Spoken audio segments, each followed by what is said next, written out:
Halo, dari sini dari Superfly.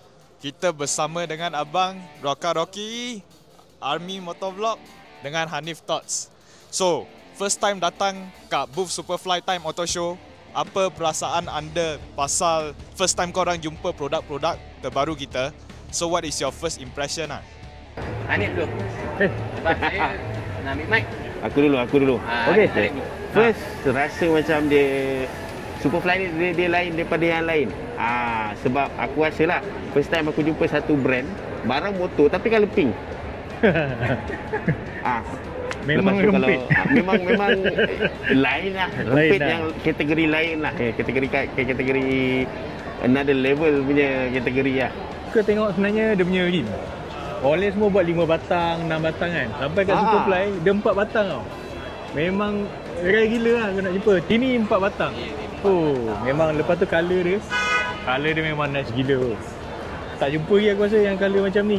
So saya pula Superfly ni sebenarnya ramai yang tak tahu Superfly ni sebenarnya dia jual barang-barang motor. Yalah, geng-geng motor kapcai, skuter. Ni dia jual suspension, brake dengan rim. Buat performance parts lah. Untuk orang kata kalau korang nak main highway ke, track ke, macam rim ni dia ada rim kecil sampailah rim besar ada. Mantap. Color pun cantik. Color dia color pink guys. Kalau korang tengok helmet saya ada warna pink tu. Itu Superfly lah tu. Actually, Superfly ni kita start dengan membuat sport rim 4 batang. Special dia sebab first 4 batang warna, ada warna chameleon. Ringan pula. Lepas tu yang penting orang tak tahu kita ada saiz 2.5 belakang tau. Kalau sesiapa nak main track day pun sepatutnya boleh pakai rim Superfly lah.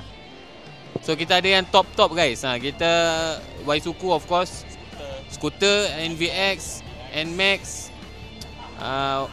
Waisuku, RSX, RS. Kalau dah boleh masuk ke RSX dengan RS, confirm boleh masuk kat Vosh. Suzuki Raider, geng ke Suzuki lah. So, geng abang kebetulan ada abang Suzuki depan ni. Suzuki Raider pun ada untuk masuk rim. Saiz daripada 1.6 sampai 2.5 ada. Tapi korang kena request lah.